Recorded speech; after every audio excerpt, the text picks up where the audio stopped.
तो आप बताएं ब्रदर, क्या नाम है आपका? विकास। कहाँ से आए आप? बिहार से। आपकी गवाही कि आपके पूरे परिवार के ऊपर 2020 में जादू टोना हुआ था। जी। तो खुलकर अपनी गवाही को बताएं कि उस जादू टोने के कारण क्या क्या अटैक हुआ आपके परिवार के ऊपर, कैसी हालत थी आपकी? मेरे फैमिली में 2019 में किसी ने जादू टोना कर दिया था, तो मेरे मम्मी पापा तीनों बीमार थे। तो घर के हालात को मैं देखकर मुझे लगता था कि मैं मर जाऊं, क्या करूं।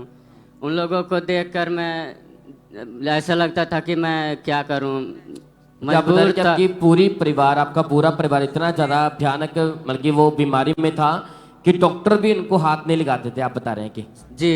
तो लोगों को लगता था कि कोरोना वायरस हो गया 2019 में।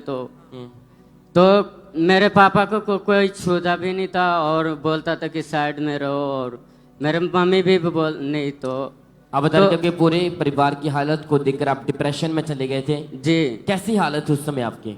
बहुत अफसोस आता था कि मैं सोचता था कि क्या करूं, लगता कहाँ जाऊं, इन लोगों को छोड़कर भाग जाऊं, क्या करूं।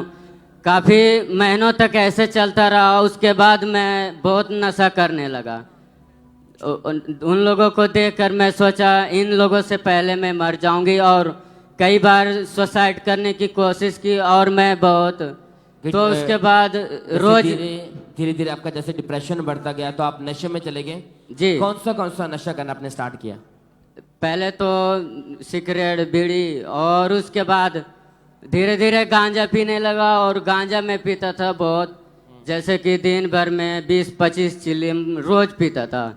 और उसके बाद मैं धीरे धीरे शराब पीने लगा, और शराब पीते पीते उसके बाद मेरे नशा डे बाय डे बढ़ते गया, बहुत बढ़ गया। उन लोगों से हालात मेरा ज़्यादा हंसी हो गया। मेरे घर वालों से हालात मेरा ज़्यादा हो गया। मैं जहाँ पाता था वहीं जाकर सो जाता था नशा करके, गली में जहाँ भी नशा मतलब जहाँ पाते वहीं सो जाता था। क्या बता रहे कि आप नशा करके बाहर लोगों के साथ लड़ाई झगड़ा करते थे? जी। क्योंकि पूरी लाइफ आपकी डिस्टर्ब हो चुकी थी। जी जी। तो आप बता रहे कि आपकी, अगर आप ध्यान से इस भाई की गवाही को सुने कि पूरा परिवार बीमार था, जादू टोना हुआ पूरे परिवार के ऊपर, खुद भी बीमार हो गए, नशे करने लगे, डिप्रेशन में चले गए थे, एक नशेड़ी की तरह पूरी रात कहीं पर भी गिरे रहते थे। आप बता रहे कि आपने तंग आकर डिप्रेशन से, नशे से आपने कई बार अपने आप को मारने की कोशिश की आपने? जी हाँ। कितनी बार आपने कोशिश की ब्रदर? बहुत बार, मतलब जैसे कि कई बार ट्रेन की पटरी पे, और कई बार छत पे नशा करते थे वहीं सो जाते थे। तो वहीं पे से कूदने की कई बार कोशिश की, 5-6 बार। तो आपने कभी कोशिश नहीं की इन चीजों से बाहर आने की, नशा छोड़ने की? बहुत कोशिश की थी। मतलब नशा पड़ता था तो मुझे लगता था कि बहुत खराब लाइफ है, और जब नशा करता था तो फिर वो सब मैं सब चीज़ भूल जाता था, और नशा करके मैं सोया रहता था, और मतलब गाली देता था अपने देवता देवी को। और मतलब कि आप मतलब कि कई बार आपने जैसे मरने की कोशिश की, मतलब कि आप पूरी तरह उम्मीद छोड़ चुके थे जीने की। तो आप बताए फिर ऐसी ना उम्मीद भरी लाइफ में आपको अंकुन नशे के बारे में, यहाँ के बारे में कैसे पता चला? फिर 2020 से मैं यूट्यूब के जरिए कोशिश मतलब देखने लगा। यूट्यूब पे फॉलो करता था, और फॉलो करते करते मैं फिर यूट्यूब के जरिए 2022-23 में फिर मैं सोचा ये कौन है, मेरे ही बारे में बातें करता है। जब भी देखता हूँ वीडियो तो धीरे धीरे वैसे करते करते प्रीच सुनता था तो लगता था कि ये मेरे ही बारे में बातें करता है। तो मैं सोचता था कि मैं जाऊंगा, कहीं भी रहेगा ही तो मैं चला जाऊंगा। तो वैसे ही करते करते फॉलो करते करते 2024 में खामरा चर्च में आया था यूट्यूब के जरिए। तो उस दिन आप ये भाई चर्च में मौजूद थे। बता रहे कि जैसे इन्होंने लगातार चर्च के साथ जुड़ना स्टार्ट किया, और जैसे प्रभु के दास के वचनों को सुनते थे, भाई बता रहे कि मुझे लगता था कि मेरे बारे में बातें हो रही हैं, जो वचन भी अपोस्टल जी सुनाते थे, इन्हें लगता है कि डायरेक्ट मेरे साथ बात हो रही। इसके बाद ये भाई लगातार चर्च आते रहे। फिर 16 जुलाई 2024 को परमेश्वर के दास ने स्पेशल प्रार्थना की थी, तो उसी प्रार्थना ने इस भाई की लाइफ को चेंज किया था। तो हम पहले उस प्रार्थना को देखते हैं। यीशु मसीह के नाम में चंगे हो जाओ और आजाद हो जाओ।